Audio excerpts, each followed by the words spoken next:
Eu cumprimento a todos com a paz do Senhor. É um prazer tê-los aqui novamente para darmos continuidade ao nosso plano de estudo nas lições bíblicas da CPAD, do segundo trimestre da classe adultos. O título geral da lição é A Igreja Eleita, redimida pelo sangue de Cristo e selada com o Espírito Santo da promessa. Dessa vez nós vamos estudar a lição de número 5, libertos do pecado para uma nova vida em Cristo. E aí tudo que você precisa saber sobre a nossa maneira de abordar a lição está nesse slide. Você pausa e verifica essas informações. Como também a compreensão do PowerPoint é bem maior quando se assiste a essa apresentação inteira no YouTube. Se você gostar, você dá seu like e outras pessoas terão acesso a esse material, podendo adquirir gratuitamente o PowerPoint e também o PDF que é usado para realizar essa aula, ok? A gente tem como objetivos específicos dessa lição: 1. Refletir sobre a nossa natureza pecaminosa. 2. Explicar que fomos vivificados pela graça de Deus.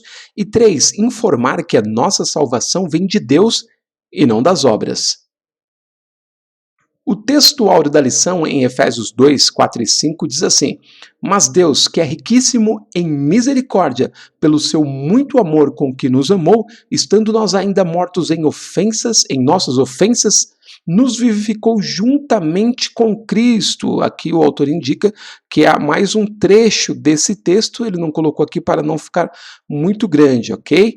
E aí a verdade prática: por meio da maravilhosa graça divina, fomos libertos do pecado, perdoados e salvos da condenação, e ainda recebemos o direito à vida eterna.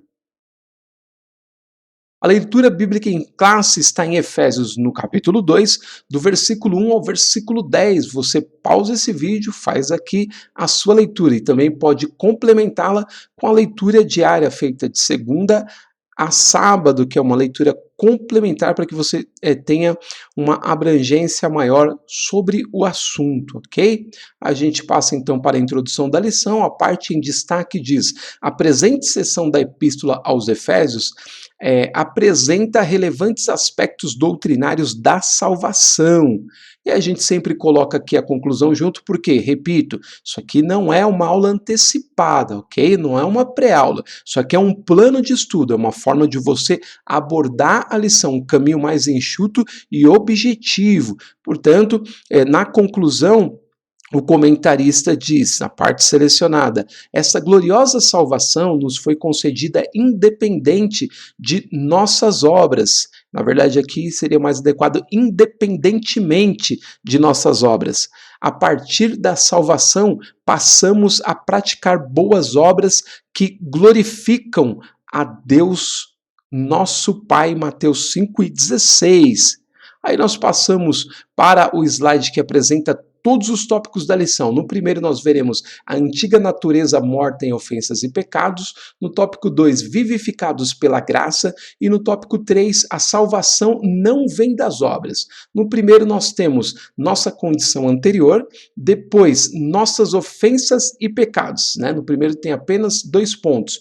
No segundo, a gente tem alcançados pela misericórdia e pelo amor divino, depois vivificados por sua graça e terceiro, exaltados por sua graça. No terceiro tópico nós temos graça como meio de salvação e finalizando obras como evidência de salvação, ok? Então você tem aqui, nesse slide, a estrutura inteira da lição. Isso é muito importante, porque quando você consegue visualizar todos os trechos da lição, tudo aquilo que ela vai tratar no mesmo plano, você tem um processo de aceleração da absorção do conteúdo, porque você sabe exatamente tudo aquilo que será trabalhado. E aí, como sugestão aos professores, a gente tem aqui uma sugestão de gestão do tempo em aula para classes que tem em média 70 minutos de duração. Você pode gastar 20 no primeiro tópico, 25 no segundo, que é maior, e depois mais 25 no terceiro, que vai falar sobre justamente a graça como meio da salvação e a questão das obras. Aí você pode gastar mais tempo nesse tópico, ok? Fica aí a nossa dica para aproveitar melhor o tempo em sala de aula. Então, a gente chega ao primeiro tópico a partir do próximo slide. Sempre tem aqui uma introdução que o comentarista coloca e eu vou para a parte mais objetiva, né? O ponto 1, nossa condição anterior. E aí a parte selecionada. A palavra ofensa, do grego paraptoma, tem o sentido de passo em falso, de forma deliberada. O termo para pecado é hamartia, o qual descreve como aquele que erra o alvo. Em vista disso, o homem em sua natureza decaída é diagnosticado como morto. Olha só que interessante esse trecho, dá uma boa discussão em sala de aula, e você que, aluno que está refletindo, também pode fazer uma reflexão mais profunda sobre termos, né, relacionados ao pecado e ao nosso erro. Então aqui o auxílio que eu trago, que é mais satisfatório do que qualquer comentário que a gente possa fazer, é justamente a ênfase que o apóstolo Paulo dá a esse assunto. Portanto, ele enfatiza mais ainda essa questão em Colossenses, no capítulo 3, do versículo 5 ao 11. Você pode usar esse texto de Colossenses para trazer uma abrangência maior, a gravidade do pecado que dominava as nossas vidas e que domina o ser humano, que está distanciado de Deus, ok? Então, a gente passa para o segundo ponto, e olha que interessante aqui, ó. O segundo ponto, ele vai falar sobre as nossas ofensas e pecados, tá? Ele complementa o que a gente viu anteriormente. Só que aqui, o que eu fiz? Eu separei cada um dos trechos, tá? Então, ó, minha dica aqui, ó, nesse trecho eu apenas separei os destaques um do outro para que você reflita sobre eles de forma mais organizada. Isso ajuda bastante na absorção do ensino. Então, esse trecho aqui na revista, ele está tudo amontoado. Pode olhar aí na sua revista, você vai ver. Está tudo amontoado, não tem uma divisão, algo que separe. Então, quando você olha, a sua organização mental não acontece. Agora, separando um pouquinho, ó, tá vendo, cada um dos trechos, você consegue fazer um mapa mental e refletir melhor sobre isso. Então, ele coloca aqui no ponto 2, nossas ofensas e pecados, 3 subpontos. Tá vendo? 2.1, 2.2 e 2.3. No 2.1, ele vai destacar a parte dos versículos que falam que a gente andava segundo o curso deste mundo. E aí traz a sua explicação, só você fazer a sua leitura. No ponto 2.2, andaste segundo o príncipe da potestade do ar, ok? E aí traz a explicação. E no 2.3, andávamos fazendo a vontade da carne e dos pensamentos. Então, você pode de forma organizada refletir sobre cada um desses pontos aqui e como no ponto 1 a gente já trouxe aquele apoio do capítulo 3 de Colossenses, você fecha aqui, ó, todo o raciocínio. Você pode até fazer a leitura do primeiro, já vir para o segundo e fazer um fechamento mais organizado, tendo separado esses destaques, ok? Então fica aí essa dica de organização mental para vocês aí, tá bom? Assim a gente fecha, ó, o primeiro vai para o segundo tópico, vivificados pela graça, a gente passa a vê-los a partir do próximo slide, tá? Então a gente tem aqui, ó, uma pequena introdução ao tópico, o comentarista faz, e aí a gente entra no primeiro, alcançados pela misericórdia e pelo amor divino. Parte selecionada, o ato de misericórdia implica compaixão e simpatia para com os indignos. Olha só que interessante.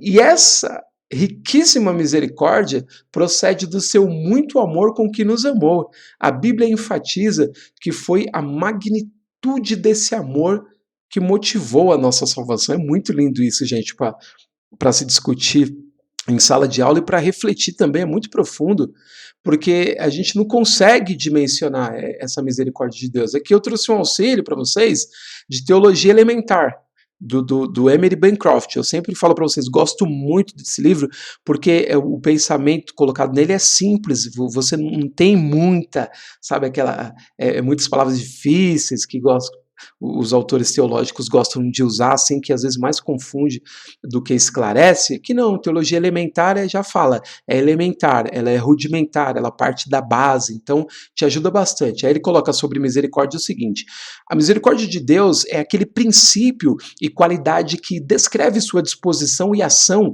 em relação aos pecaminosos e sofredores, sustentando penalidades merecidas, sustando penalidades merecidas e aliviando os angustiados. Olha que lindo. A misericórdia de Deus é misericórdia santa, que sabe perdoar o pecado, porém não protegê-lo. É um santuário para quem se arrepende, mas não para quem dela presume. Bispo Reynolds. E o terceiro ponto, tomemos tento, pois a misericórdia é como o arco-íris que Deus colocou nas nuvens para relembrar a humanidade e que brilha aqui enquanto não é impedida. Não adianta, porém, procurá-la depois do anoitecer. E também não brilha no outro mundo. Se rejeitarmos a misericórdia aqui, lá teremos justiça. Jeremy Taylor, tudo isso aqui está em teologia elementar, muito profundo. Aqui é um ponto interessante para você gastar um pouquinho mais, né, da sua reflexão, e você que é professor poder expandir um pouco mais o seu pensamento, porque é na misericórdia de Deus que nós somos salvos. Ela é uma coisa assim muito extraordinária. E justamente o significado no latim de misericórdia é córdia, né, de cor, colocar o coração na miséria. Então é misericórdia. Deus colocando o seu coração na miséria humana. É muito profundo e é uma coisa prazerosa para as nossas almas refletir sobre isso. A gente passa então para o ponto seguinte: vivificados por sua graça. Trecho selecionado: não estamos mais mortos, pois Cristo nos deu vida outra vez. Fomos vivificados sem mérito algum. Tudo foi efetivado por meio da sua graça, o favor imerecido. Eu até dizia na semana passada, na aula que nós estamos apresentando por conta da Covid-19, estamos fazendo o culto online na sede da nossa igreja, sede setorial da Assembleia de Deus Ministério do Belém, setor 23, né? O nosso canal lá chama Setor 23 Digital. E lá me convidaram também para ser um dos comentaristas. Então eu coordeno a equipe que faz a transmissão ao vivo e também faço ali os comentários. E ali eu dizia na lição passada sobre essa questão de Efésios 2:1, né, que ele nos vivificou, estando nós mortos em ofensas e pecados. E ele dizia o seguinte: um morto, se você falar com ele, não responde. Por quê? Porque não tem mais vida ali. Ali é só um corpo, um cadáver. Então, quando a gente pensa na nossa vida de pecado, Paulo diz que Deus nos vivificou estando nós mortos. Então, a ação primeira começou em Deus. É Ele que, através da sua palavra, nos toca. E a gente tem aquele princípio de vida para poder responder à salvação. E isso é a misericórdia de Deus, isso é a graça de Deus nos alcançando. É muito lindo essa reflexão. E aí, o ponto 3, ele fala: exaltados por sua graça. O apóstolo dos gentios ainda destaca que o poder de Deus nos ressuscitou juntamente com ele e nos fez assentar nos lugares celestiais. Olha só que extraordinário. Então, nos ressuscitou juntamente com Cristo significa que é sempre ligado a Ele, estando nele, vivendo nele, que nós alcançamos a bênção de Deus. Então, toda a graça de Deus, ela está baseada naquilo que o Senhor Jesus realizou por nós na cruz do Calvário. Então, a graça é concedida, mas a penalidade é colocada sobre o Senhor Jesus. Por isso, nós podemos nele alcançar as bênçãos de Deus, ok? E aí, Aqui a dica é o ponto 1, olha só que interessante, é muito importante para você ganhar tempo aqui e não ter um raciocínio repetitivo. O ponto 1 do próximo tópico pode ser utilizado como complemento sob medida para esses dois trechos aqui, tá vendo? Eu coloquei o trecho 2, vivificados por sua graça, e o trecho 3, o ponto 3, exaltados por sua graça, tá? Eles estão no tópico 2, tá? E aí você pode unir o ponto seguinte, ou seja, o primeiro ponto do tópico 3, a essa reflexão aqui. Você ganha tempo e não repete a sua reflexão. Olha só que interessante. Então a gente vai para o tópico 3, a salvação não vem das obras. E aí tem aqui uma introdução ao tópico, pois ele vem falar graça como meio de salvação. Então é justamente esse trecho aqui que vai complementar os trechos anteriores. Trecho selecionado, a palavra graça é a tradução do grego charis, que significa favor imerecido. Ela mostra que a iniciativa para tornar possível a salvação veio da parte de Deus. Lembra? Ele nos vivificou, estando nós mortos em delitos e pecados. É por meio dessa graça que Deus ativa o livre-arbítrio e capacita o pecador para que responda com fé ao chamado do Evangelho. E aqui, a dica, como acabei de dizer, esse é o ponto que pode ser juntado aos dois anteriores, optimizando, tá, a sua absorção do conteúdo, ok? Fica aí essa dica. Então, a gente chega ao ponto 2, obras como evidência da salvação. Aqui Paulo usa duas negações para endossar a origem da salvação. Primeiro, isso não vem de vós, depois, não vem das obras. Essas afirmações excluem a possibilidade de alguém ser salvo por esforço pessoal. Agora, por meio de uma perspectiva positiva, somos instados a andar fazendo boas obras, não como meio para ser salvo, mas como a evidência da salvação. Isso aqui é muito importante, porque existem pessoas que querem justificar-se por meio de obras, e não há como salvar-se diante de Deus pelas obras, tá? Então, olha só que interessante, eu trouxe um auxílio aqui para vocês, tirados de alguns trechos do Novo Testamento, em que a gente coloca o grego em destaque aqui, tá? Veja bem, as palavras diaconeu, diaconia, diáconos, são traduzidas por palavras como servir, serviço, servo, assistir, assistência, ministério, tá? Então, olha só que interessante, em Marcos 10, 43 e 44, está dito assim, ó, se algum de vós quiser ser grande, seja vosso servidor. A palavra ali é diáconos. E quem dentre vós quiser ser o primeiro, seja escravo. A palavra lá é doulos, de todos. Aí você vem aqui nesse trecho, ó, pois também o Filho do Homem não veio para ser servido, a continuação, tá, do anterior. Diaconetenai, forma passiva, mas para servir, diaconesai, forma ativa, e dar a sua vida em resgate de muitos. E aí a continuação, ó, pois no meio de vós eu sou como quem serve, diaconeu. Olha só que interessante isso. Jesus usando essas palavras. O outro trecho, em Efésios 4, ó, no mesmo livro que a gente está estudando, 4, 11 e 12. Ó, ele mesmo concedeu uns para apóstolos, outros para profetas, outros para evangelistas, outros para pastores e mestres, com vistas ao aperfeiçoamento dos santos para o desempenho do seu ministério, diaconia, para a edificação do corpo de Cristo. Então, tudo está ligado a serviço. Olha o último trecho aqui, ó. E também a diversidade nos serviços. A palavra ali é diaconia, mas o Senhor é o mesmo. Aí você fala assim, alguém pode dizer assim, mas o que tem a ver isso aí com obras? Gente, a vida cristã é uma vida de serviço em favor do reino de Deus e em favor do homem perdido. Então, as obras que a gente faz, e elas estão justificadas no Novo Testamento, é uma expressão da salvação, e não algo para alcançar a salvação, porque na verdade, quando você se rende ao Senhor, você já alcançou a salvação. Já alcançou a salvação, já está salvo pela fé em Cristo, e isso está mais do que asseverado na palavra do Senhor. Aquele que crê em mim, ainda que morra, viverá, diz o Senhor Jesus Cristo. Então, você já alcançou a sua salvação.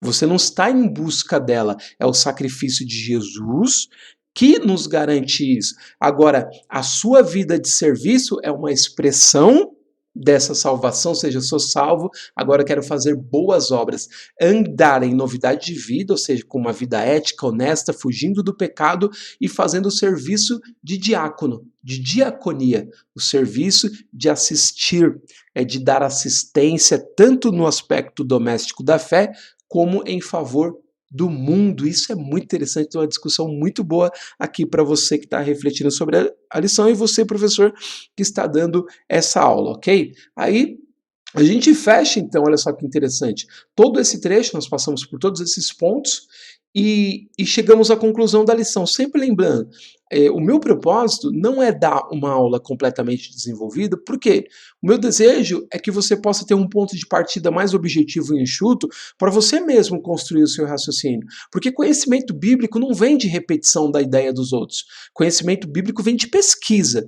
Conhecimento bíblico vem de debruçar sobre o texto bíblico e gastar hora. Não adianta pegar o que o comentarista colocou, repetir ou assistir uma tonelada de canais do YouTube onde pastores, professores falam sobre a lição e você repetir aquilo. Se você não digerir aquilo, não assimilar e dentro da sua própria capacidade não fizer uma abordagem que te dê a solidez do conhecimento, você vai ser sempre um repetidor de ideias. Mas quando você pega um caminho objetivo, você pode, dentro da sua própria capacidade, se desenvolver e lá na frente ajudar outras pessoas que também precisam. Então, conclusão da lição, antes da regeneração éramos filhos da ira e condenados à perdição eterna.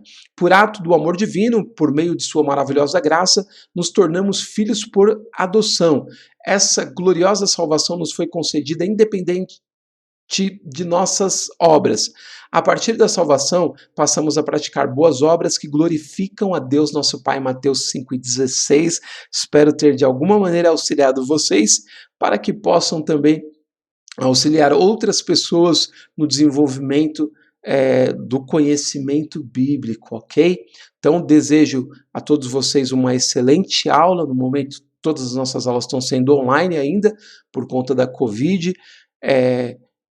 E desejo que vocês consigam transmitir pelo Facebook, pelo YouTube, usando o smartphone, da maneira que vocês puderem, para os seus alunos, para a gente continuar aprendendo a palavra de Deus. E se Deus quiser, nós nos veremos novamente na semana que vem. Até lá!